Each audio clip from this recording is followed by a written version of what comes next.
Hey everyone, and welcome to Mopods. I'm Morgan. You can call me Mo, hence the name of the podcast. And welcome to my book club of sorts, I guess.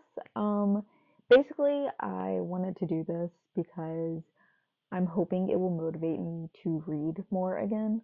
Um, it's not like I completely stopped reading or anything. It's just when I got to college, mind you, I graduated in 2020, so it's been a while. But when I got to college, I basically stopped reading a new book each week to reading a new one like every 6 months. And I don't love that for me. And because like I love that shit and I still love it. It's just life, I guess. And I'm just hoping this will get me back into it. Also, pause before we continue. I do swear a lot. If you're a kid that shouldn't be listening to me, or you just don't like swearing, click away now. It's gonna happen. I'm not checking myself. Just how I express myself. So yeah, it's gonna happen. So do what you will with that.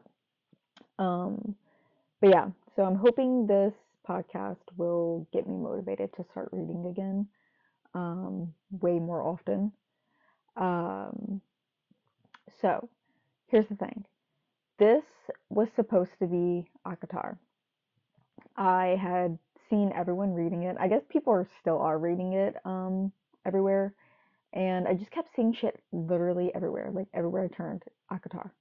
And I was like, you know what? I'm gonna pick this up. I'm gonna read it. So I did. I started reading it, and then probably 100 pages in, I realized that the book we're actually doing today came out, and I immediately stopped what I was doing, went and picked the book up, and yeah, so basically, without further ado, the book we're actually doing today for our first ever episode is The Nightmare Before Christmas by Sarah Rosh. Um, yeah, okay, so it took me like 3 weeks to read, um, but really only took me 4 days because I was only reading 4 days of those 3 weeks. So it's 346 pages, and I essentially read like 100 pages a day and then 46. Um, so it was a fast read. It was an easy read as well. So if you're someone like me and is trying to get back into reading, um, I would highly recommend this book because it's fairly easy to get into and to read. Um, and I just want to say I fucking love this book. Like before we even get into it, I fucking love this book. I think we started out great. Um, so here's the thing. I am a person that judges a book by its cover, and this book was no exception. It's the reason I read it. Basically, I saw this book, and I think it was on TikTok. I think the author might have been showing it on TikTok or something. And I was like, I have to read that book. So I was waiting for it to come out. And yeah, so obviously I want to talk about the cover first before we get into the actual material. First off, look at this shit. Look at these sprayed edges, okay? Um, Here's the thing about me. If a book has sprayed edges, I'm immediately going to it before one that does not. It's so fucking pretty and it stands out, especially the ones that have like the designs and shit. But this, I don't know if you can tell like on camera, but it's Christmas red. Like it's bright as shit, and I love that for me. Um, so yeah, sprayed edges. You have sprayed edges. You have me. But the actual cover. So we have Halloween down here and Christmas up here, and then your two main characters. So this is Hex, the Prince of Halloween. This is Cole, the Prince of Christmas. And then, if you can see, let me see. You have your elements, like, so it splits down the middle, but at the same time, it's not like completely split between because you have like this element, but like So you have dark down here, right? Of course, Halloween. Now, I was basically coming for Halloween. I am a Halloween girly. Yes, we love. But so you have your dark down here, you have your bright and hot and jolly up here. Um, and then of course you have your like elements. So you have your moon, you have the pumpkin, the leaves, and then your Christmas elements up here with like the trees, the is that mistletoe or holly? What's the difference between mistletoe and oh also candy canes. Holly has it's the color of the berries, right? Holly has red. Mistletoe has what? White, I think. So these are holly then. So you have holly. I don't know why I went on that tangent, but you have holly. And then of course you have this is so like you get split down the middle, but at the same time you have this right here. So it's the reindeer and Hex's magic, like all bundled up as one. I love this cover so very much. Like I saw this cover and I was like, I'm immediately reading that shit. I don't care what the plot is. And I didn't care what the plot is because I was like, I don't care. I'm reading it. And also here's the spine. Um, so you have like your Halloween, I mean, your pumpkin and holly down here too for like a symbol of both of them. I just gotta love it. If you're a by judging a book by its cover person, you're gonna love this shit. Yeah. So um cover had me, but of course I did actually read the summary before I read this book. Like I wasn't just gonna go in blind. I'm not dumb. Um, but here also what was on it besides just like background says here two princes, two rival holidays. What could possibly go right? Um, a thing about me. I am a enemies to lovers slut, okay? I love that shit. I will read it every single time. Um, or enemies to lovers and rivals to lovers, which is honestly, it's basically the same thing if we're being honest here. Um, I guess not always, but you get me. Um, I love it, and especially if it's queer, we just do it better. Sorry. Uh, I am queer, by the way, so you're gonna just have to expect a lot of queer romances. It's just what I like to read. Um, Also, the two princes thing. I also fuck with royalty tropes so much, especially if both of them are royal. Like, hello, red, white, and royal blue. That is my shit.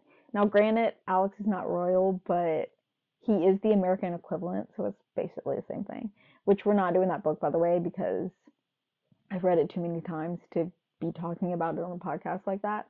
Um, so yeah, let's I want to do because I don't know, we're winging this shit because I don't know what I'm doing.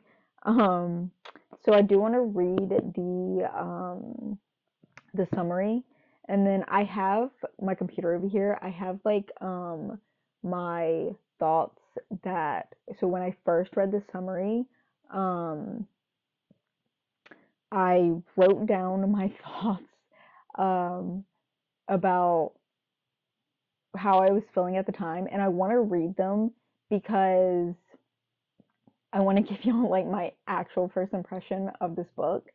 So, first off, let me just read this, and then I'm gonna read my summary over here of, or summary, not my reaction. So I'm gonna read this part first to y'all. It's not technically part of the summary, but I want to read it anyway. Um, okay, so get ready for this sexy, quirky rom-com where the golden-hearted prince of Christmas falls for the totally off-limits Prince of Halloween. If I'm being completely honest, that was a better summary than all of this was. I'm gonna be so completely honest with you, because it is. Um, Also, I forgot to mention the title. I fucking hate this word so very much. Like, it didn't turn me away from the book because I had already made up my mind I was reading it, but something about kissmas just makes me very mad. Like, I hate it. I don't know what it is. I get why it's called this. I do. I just hate the word so very much. But not the point. Okay, back to the summary. Nicholas Cole Klaus used to love Christmas until his father, the reigning Santa, turned the holiday into a PR facade. Cole will do anything to escape the spectacle, including getting tangled in a drunken, supremely hot makeout session with a beautiful man behind a seedy bar one night. But the heir to Christmas is soon commanded to do his duty. He will marry his best friend Iris, the Easter princess, and his brother's not-so-secret crush, a situation that has disaster written all over it. Things go from bad to worse when a rival arrives to challenge Cole for the princess's hand, and Cole comes face to face with his mysterious behind-the-bar hottie, Hex, the Prince of Halloween. It's a fake competition between two holiday princes who can't keep their hands off each other over a marriage of convenience that no one wants, and it all leads to one of the sweetest, sexiest, messiest, most delightfully unforgettable love stories of the year. Okay, before I actually go into just reading off my thoughts, let me just start with the obvious because I remember thinking this: the names. I am so very happy she picked these names. They're the most cliche names possible to have, okay? And I love every bit of it. I'm so glad she didn't skip that opportunity because be so fucking for real right now. Nicholas, he goes by Cole, and how it's spelled in the book is Coal. So if you haven't seen that yet, yeah, love that. And then of course Hex, Halloween, Iris for Easter, and they don't mention it in the summary, but his brother's name is Christopher, and he goes by Chris. I just got everything about that. Love that for me. Um, so I'm gonna read what I actually said at the time. So my first thought was cheesy question mark in the best way possible. And yes, it is cheesy and it is in the best way possible. Love it. Oh, by the way, before we continue with this, spoilers are gonna be said after this. So if you don't want to hear spoilers, don't continue with this because I'm not holding back. Everything about this is gonna be spoilers. We're talking about the book. So if you want to wait until after you read it to come back, this would be the time. But if you're cool with spoilers, then continue. Okay. And then let's see. I said adults, good shit. Yes, it is adults. They're shit. How old are they? I don't even remember if it mentioned how old they were. So Cole is at the beginning of this book, he is finishing college and then he's going to get his master's, or he will be. So he's around that age, which is shit. How old is that? Give me a second. Okay, I graduated in 20. I'm 26. So wait, what are we in? 24. So around 22, 23. Maybe. I That's around their age. Because Hex should be around that age as well. So yeah, 22, 23. That is the age. So adults, yeah. Granted, new adults, but still adults. We love that. Let's see. And then, oh, my next one was, dude has a brother. Hello? He does. Yes, he does have a brother, and I love his brother very much. If I'm being honest, Chris is my favorite character, and I'll talk more about him later, but we love Chris, okay? And then they're deaf in love. This was about Chris and Iris, and yeah, well, Battle of the Fathers via marriage. So I initially thought this was gonna be rivals, as in Santa, and then so Cole's father and Hex's father. That was quite literally not the case at all. It was no. So I was wrong about that. And then Last I said it's giving a bit of red, white, and royal blue, and I love that for me. And it did. It did give a bit of red, white, and royal blue. And I do love that for me. So, yeah, that was my initial thoughts. I was wrong about like half of that, but it's okay. We don't care. Um, so again, before we move on, spoilers after this point, we will be had. So I'm warning you now. Do not get mad at me. Now, girl, that's sexy. I'm joking. I'm joking. Well, not really. It did fucking happen, but I don't know if we're talking about it. We probably won't be. Um, I'm not into that type of shit. And if you are, I very much love the scene for you. It's just not my thing, but love it for you. Um, so I think I want to like,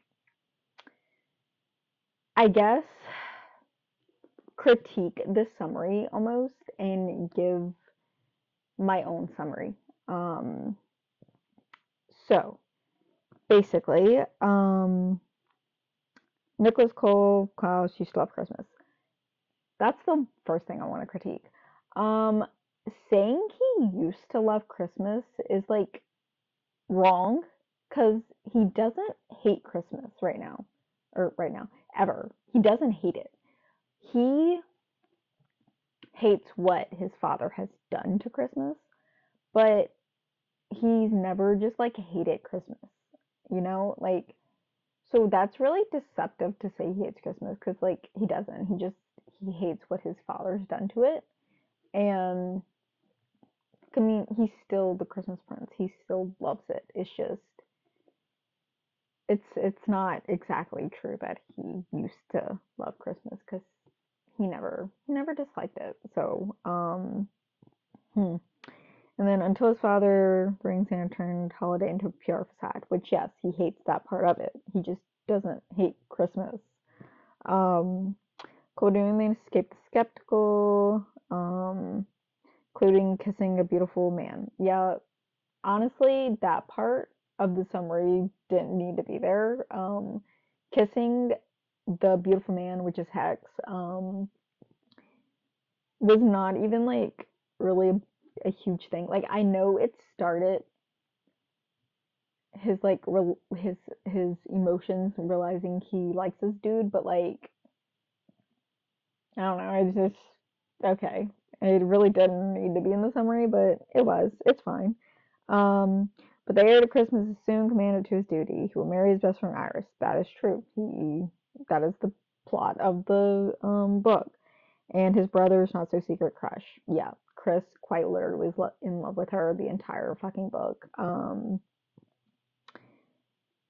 Yeah. So basically, that's a good part of the summary. Because he does spend most of this book trying to get out of said marriage with Iris because neither of them want it. Literally nobody does except Santa. And then things go from bad to worse when a rival arrives to challenge Cole for the princess's hand. Not true at all. Which like I know she goes back and says it's fake after this, but like why put that in the summary when it's not true at all? Because Hex is not his rival, and it's not even a competition. It's fake. Which yes, she does say that after this, but like just say it's fake to begin with, because like they don't compete. They're not rivals. Honestly, their holidays aren't even rivals. This entire book is just Christmas being on top of everyone. Nobody's a rival to Christmas because they're just on top like the entire time. Um, and then it says it's a fake competition between two holiday princes who can't keep their hands off each other, blah blah blah. Yes, that is true. They can't keep their hands off of each other. So yeah, I guess like bits of it was a stretch on the summary. Like yes, it was somewhat true, but at the same time, not really. So, my summary is more, um, my very short summary. Let me give you this. Okay. Cole does not like his father because Santa is a dick. That is funny to say, but he is. He is an absolute dick. And he does not want any part of the reigning Santa's Christmas, but he still loves Christmas. The his version of Christmas, everyone else's version of Christmas, not his father's. And Hex is just a chill dude. He's just vibing, going along with whatever. Um, and they just happen to be in love with each other. Iris is unfortunately in the middle of it, and that's not on her. Um, that goes back to Santa because he is a fucking dick. And then we have Chris, of course, being the king that he is. I'm gonna hype up Chris, okay? I love that man. Um, so yeah, like it's a good mix of relationship and then, or relationship as in romantically and relationships as platonically, because not only is like the romance in this like really fun and good, but so is the platonic relationships in this. Like you have your siblings. Iris is basically like their sibling, but she's Cole's best friend, and it's nice all the way around. Um, but yeah, so essentially Cole spends most of his book trying to get out of this marriage with Iris because again, neither of them want it, and it's also like so getting out of the marriage is also an ends to stopping the reigning Santa from his shit that he has going on, and it's pretty much the plot of the book is trying to get out of this marriage and fix Christmas essentially. And of course, like he has Hex in the romantic way in this, because they start this off pretty much romantically. Like he kisses him at the very beginning, and then when Hex shows back up for this competition, that's not really a competition. They immediately start like making out again. Um, so they're pretty much like they're not like a couple the entire time, but they're together pretty much the entire book. And of course you have your like um conflict at the end, as one does. But it's not very long. So yeah, you have like your romance in there, but I feel like the romance of this wasn't like the entire plot, if if that makes sense. Like it was a big part of the plot, but at the same time, um, essentially overthrowing his father is a huge, much bigger plot, I guess, in my opinion. And like I do love that for me. I fuck with that. I don't have to have like a romance that's front and center, which like it is at the same time, but like you understand what I'm saying? I don't even know if I understand what I'm saying, but yeah. Um yeah. So, before we move on, I kind of want to just like cuz I do have thoughts on the end. I fucking hate it the end. I'm going to tell y'all that right now. Um that's why I docked a star on my rating because of the ending. And as much as I love this book, I didn't fuck with the ending. And before I talk about why, I kind of want to I know I'm like all over the place, but like this is my first time doing this, so bear with me. Um Basically, I just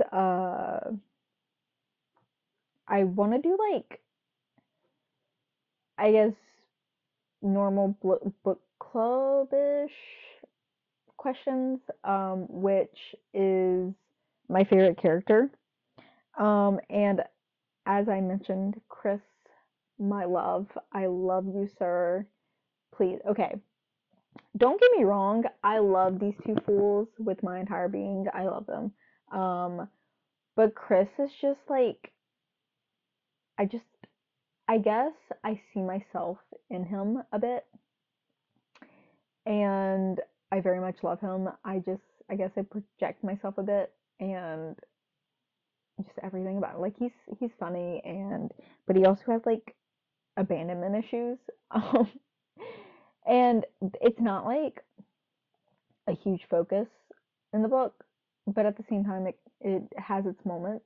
And actually, there's a scene that I want to read to y'all.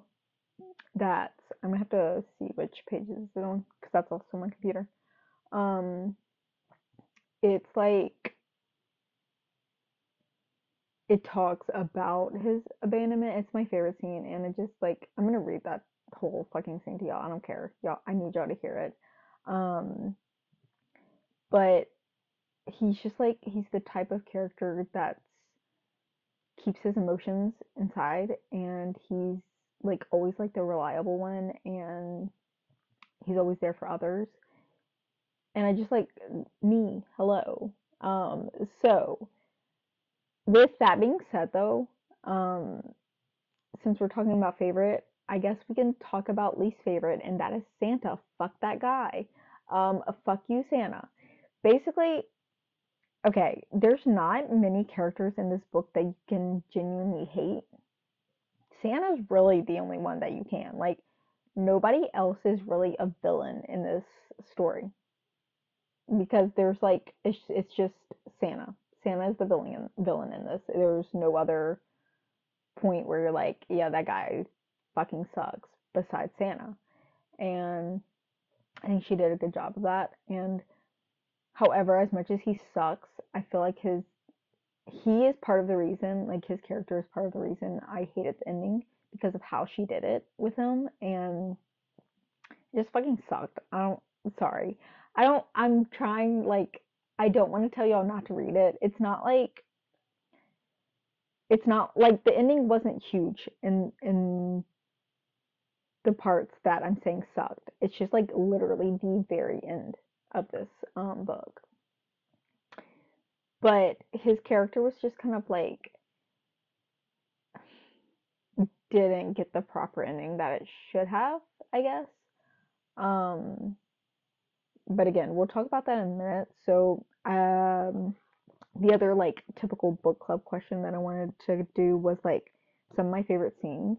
And um, for one, it's just like the Hex and Chris teasing, or it's more Hex teasing Chris, and there's like multiple scenes that it happened, and I don't have like any specific one that I was gonna show y'all, but like I just love that. I love that Hex got to have those relationships with Chris and Iris, not just Cole. Like he really found his people for real. Like I just love that for him. And the next one was remember how I said the sex scene? Let's talk about her. Um not the sex part though. I'm talking about the fucking consent. We got consent. Okay. I think it's very important that authors put consent in books. I think they need to write it. I very much need that. So other people, like, it needs to be in books, and I'm glad she put it in here. And I want to read you like part of that because I think it's really good. Because like they set boundaries, and let me see. Hold on, I gotta figure out what page it's on. Um, okay, here we go. It's pages 193 to 194. Okay, let's see.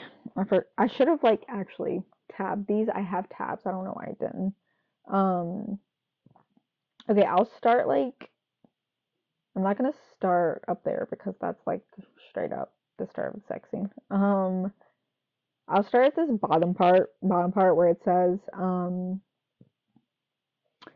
how much do you want to kiss me? Or how much do you want me to kiss you? Um, rather, he sputtered rather badly, it would seem. I smiled, pressing that smile to the, mm? Oh, okay, to the side of his face. No, sweetheart, I mean how much, how far, because I'm hanging by a thread here, and I need you to tell me where the finish line is before I shove us both out into the race. Mm, planning to throw me off a sleigh again. That part was funny. A low predatory growl throbs in my chest, but I'm grinning, and I walk us backwards just one step, almost to the wall, to something I can push him up against. You didn't answer my question. I don't know, he admits. I don't know. I haven't done this much in a while. I have done this, not excessively. He looks up at the ceiling. I'm done speaking now. I pull back. You not talking doesn't work for me. This is the fucking part, okay? You not talking doesn't work for me. I need to know what you're thinking and I'll ask, but the moment is it borders on uncomfortable for you. You tell me. He nods. Nods again. What I want is you wanting this, I say, low. I can't seem to speak any higher, not wish the heat no, not with the heat welling in my chest. If I talk too loud, we'll both combust. This is my finish line. You. All right. His voice is hoarse. He nods again more desperately. Where should I start? And then he goes on, basically tells him where, yeah. I just think that's like so fucking important that, um, especially the part that I was talking about that, like, he said, that you not talking doesn't work for me. Like, usually when authors go about consent, they'll start with it, but then they never fucking finish it. But with this, they're like, no, you have to tell me and set boundaries and shit. And holy fuck, it was so nice to read. Like, I very much needed to read that. I love that. Um, so yeah, we love it. And it's like, it's not like that it's just a scene. Like, there's consent throughout this entire fucking book. Um, so I very much love that she did that. It's one of the reasons I love this book too. So yeah, but now, my very favorite scene, the one that I'm gonna read this entire fucking scene to y'all because, of course, let me find that page too. Um, let's see, uh, what page is this? I don't know.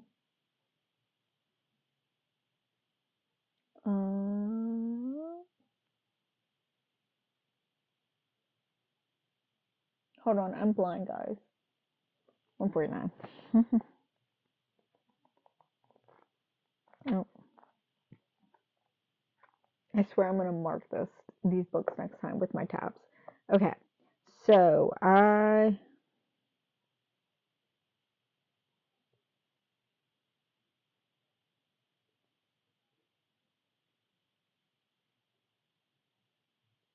okay. I'm gonna start.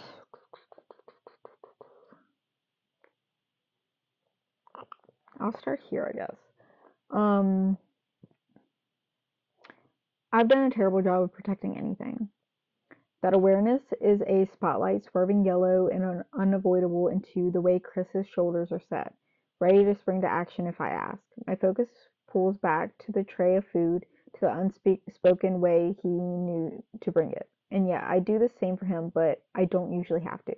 By the way, to set this scene, it's like, if you haven't read it yet, um, Cole just had a fight with his father, and Chris came to be there for him, essentially. Um, anyways, you take care of me a lot, I state. There's a beat before Chris gives a dismissive shrug. The beat is long enough that I know he realized that well before I did. It's what we do, he says. All the times he's taken care of me crash through my mind at once. How he's the one to come get me from school, to trips or my wilder shenanigans. How he always comes to check on me like he has now, and leaps to do whatever he can to help. No, I say, it's what you do. He looks away. I hit on something. His neck bunches and his fingers start picking at the hem of his jeans, and I feel like I ripped open a wound I was unaware he had. What happened with that? He asks again. I set down the mug. Nothing. What's wrong? What did you? It isn't nothing, Cole. It's never nothing. His eyes pin on me, an abrupt show of despair that he has me rocking back. If it was nothing, you wouldn't be in here hiding. He did something again, like he always does, and he's getting closer and closer to that something being the thing too. His lips slam shut. He twists away, sucking his teeth, deprecation blossoming, red stains on his cheeks. The air in the room is too heavy. Closer to what? I do take care of you, he whispers to the bed. He flicks the tray. But I won't be able to stop it, will I? Stop. You leaving. My head dips to the side, mind working overtime to interpret what he said like he spoke to me in an entirely different language. But even that would be less difficult to figure out, since our magic lets us understand every language. It does nothing to help me piece together what he means. Leaving? Why would I leave? Like to school again? His look cuts me off. Not to school. Go to school. Go to 100 schools. I mean leaving. Because you don't want any of this. Because dad is forcing you into something shitty and controlling, and you've never been okay with it.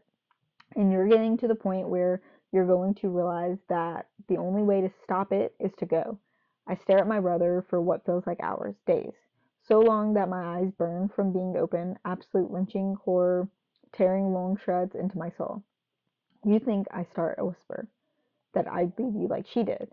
Chris doesn't look at me. I push out of bed. I can't be still right now. My bare feet hit the floor and I shiver, but I'm not at all cold. My skin is too tight, stifling, and I pace next to my bed before I cut around and stand over him. You honestly think I do what she did? I gasped the question. I think I might splinter into pieces right over top of him.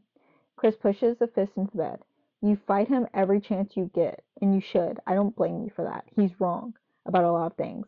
But I've been watching you all my life. Finally, he looks at me. And I wish he hadn't. His eyes are glossy, and it kills me. You've tried to buck these chains forever, Cole. Tell me you've never once dreamed about giving it all up. I've never once dreamed about giving it all up. I tell him immediately. I promise him. Chris' brows pinch. I've never considered leaving. Even saying these words is unimaginable. I've never not once thought about running. The idea hasn't been in my brain until this moment. Not just because all this shit would fall on you, and I won't put all of this on you, but because she left me too. And what's worse, what makes it so I will never forgive her, is that I had to watch her leave you and dad even. And I have to watch her keep digging that knife in deeper every time she texts us, every time she gets in her head to torment us, to torment you. I failed you unforgivably if you think for a second that I'm capable of hurting you the way she did. And I'm going to stop there. But that scene, I loved it so much just because it let Chris be vulnerable finally, because he spent the entire book being this reliable guy. He never showed like much emotion in that sense. Like, yes, he also hates the what his father is doing as much as Cole does, but he was always the one that, like, okay, I'm sorry. My phone kind of fucked me over, but it's okay. We're back. Where was I? Cole. Okay. So, anyways, what I loved about the scene was just Cole finally, not Cole, Chris. Chris finally got to be vulnerable to Cole, to his older brother. And not just that, it's also that Cole gave him the reassurance back that he was not going to be leaving him ever. And Chris very much needed that because he does have abandonment issues. His mother left him, and he's always thinking someone else is gonna leave him, especially his brother, the person he cares about the most. And I just I don't know, I just love that scene. I love that she included that because it was very needed for Chris. Um, and honestly for Cole too, because he needed to know how Chris felt. Because Chris never talked about it, you know. Um, so yeah. So that was my favorite scene in the book. Um, I do want to go back to like my initial thoughts. Um, the the part that I said they're definitely in love was like actually so funny to me because it was clear Chris had a crush the entire time, but Iris did not feel any type of way about that boy. Um, and I guess at the time I was kind of salty while reading it because I wanted Chris to be happy, but at the same time I also want Iris to be happy. And I'm glad she didn't like put them together just because they were there. Plus, we do have Chris getting his own novel. The second one, it's fall 2025. Here's the thing about that one though. The 4-page sneak peek that I got, I fucking hate the love interest. He's obnoxious. It's the St. Patrick's Day prince. Um, hate him with my entire being. And I'm hoping that she does not write him like this the entire time and he was just obnoxious in these 4 pages. Um, because if he's obnoxious like that the entire time, I will not be reading that book because as much as I love Chris, I cannot deal with that at all. Um, but yeah. So the like battle, I guess what I was talking about, the battle of the fathers, could not be further from the truth. Um, which I guess that can bring me into the reason I hated the ending. Um, so Santa was just like a shitty father in person the entire book, and there were certain things that just threw me off. Like there was a scene where Santa was yelling at Cole, um, and Chris was there, and then he like raises his hand and they think he's gonna hit them. I don't understand why she wrote that in there because yes, he was manipulative and like verbally abusive, but he was never physically abusive, and she never like went into that because she briefly mentioned like they thought he was gonna hit them, but like never went into why they thought that, and never went into like why like Santa's reaction to that because afterwards my man's just kind of left. He just dipped, didn't explain shit, and just walked out. Um, so that shit was weird to me to even have in the book if you like weren't gonna like go into it, I guess, because it felt like it was just like randomly put there. And I don't know. It was just I did not like that part. Um, which brings me to another part of him just fucking leaving is so at the end, like the very end, Cole goes to Santa and he's like, "What's up, Dad? I'm dethroning you," essentially. And Santa just kind of like took that shit. Like this whole book, they had Santa being this controlling person, father, whatever. And in the end, they just had him like not be the same person he was the entire fucking book. And it made no sense to me because like he didn't fight back at all. he just kind of went with it. And like, I guess I sort of get it because it was after the like, oh, they thought he was gonna hit him scene, but like again, that shit didn't make sense. But he didn't fight back on any of this. He just kind of like let Cole do whatever the fuck he wanted. Which Cole also didn't do anything. Which also kind of annoyed me that we didn't get to see any of that because like first off, let me finish the Santa thought. Um, Santa did not get punished for what he did. No other holiday like called him out. He quite literally just got up and left again. Like, what the fuck? Why are people not calling him out for the shit he did? And why is he not getting punished for it? Like, type of shit. Um because he very much was manipulating everybody in that book the entire time. So like he just didn't get what was coming to him, and it just annoyed me, I guess, because like why have this like villain, I guess, and then at the end he just kind of dipped, like nothing happened to him. And then the part that I was also annoyed about because Cole, like at the end, it's like the start of, oh, he's gonna fix everything, but then he doesn't. They don't show any of that. Like she didn't show anything of him actually fixing it. He essentially like told the holidays that, hey, what's up, we're fixing this, and then that's how it ended, which I didn't love because I really wanted to see that actually happen, like start to go into motion, I guess. And I guess since we're getting a second book, which I didn't realize we were getting a second book when I was reading it until the end.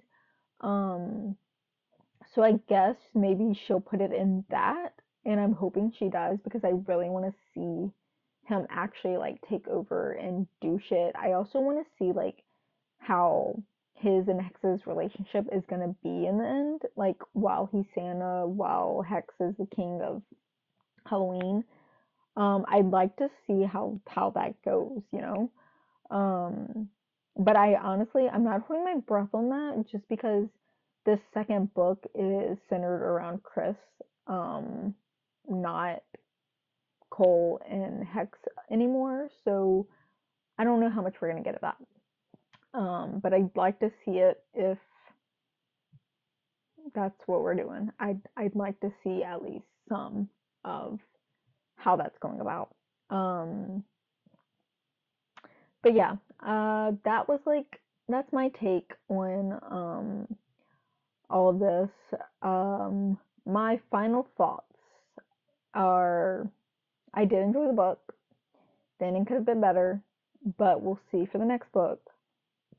Um, I would recommend it as much as I'm talking shit about this ending. It's not like it was a deal breaker. I gave it a 4 out of 5 stars. I took off a star because of the ending, but like the rest of the book I loved. Like how the plot ended with like the Santa Cole part didn't love because it was just it felt rushed, I guess. But the ending with Cole and Hex, so like their relationship, I liked how the book ended with that because it felt natural, I guess. And nothing like I guess part of it was kind of dramatic. Let's be real. But it felt nice. I liked that ending. Their relationship ending did not like the Santa ending. Um, Also the Chris and Iris ending, I guess. I'm just gonna like take that out so you don't hear me cough. Um, the yeah, the Chris and Iris ending felt weird too because given that we're getting a second book that's about Chris, I wish she would have just put that in the second book and like actually hashed it out because like it happened where Iris was like clearly not in love with him, but at the same time we didn't see any of it, so it didn't really happen. So I'm hoping she does like actually hash that out in the first book, like at the very beginning, like give me that shit, give me the backstory so I can see what happened. But yeah, so 4 out of 5 stars on my Goodreads. Uh, I I enjoyed the book. I did. I loved it. So basically, if you like Red, White, and Royal Blue, you're gonna like this. So to compare it, I guess. Um, don't get me wrong, it's not on the same level, but um, yeah. Especially if you love a bunch of bisexuals, here they are. Um, so that's it for me. I think I'm gonna end it on that note. And I will see y'all. Honestly, I'm not sure when. I don't want to have a schedule for this because I'm trying to get myself motivated to read again. I just want to kind of do it at my own pace. And once I finish another book, I'll come back and we'll do this again. So no schedule for when I'm uploading. I'm just gonna upload when I finish a book. And I think I am about to start another book.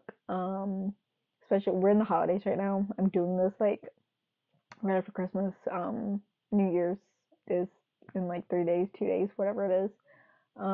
So I'm gonna try and start another book and um, hopefully I'll see y'all soon. But yeah, so thank you for being here with me. I'm sorry if this was all over the place. I will try better to be organized next time. Um, and yeah, so I hope you enjoyed this. I enjoyed talking about it. And I will see y'all next time. Bye, guys.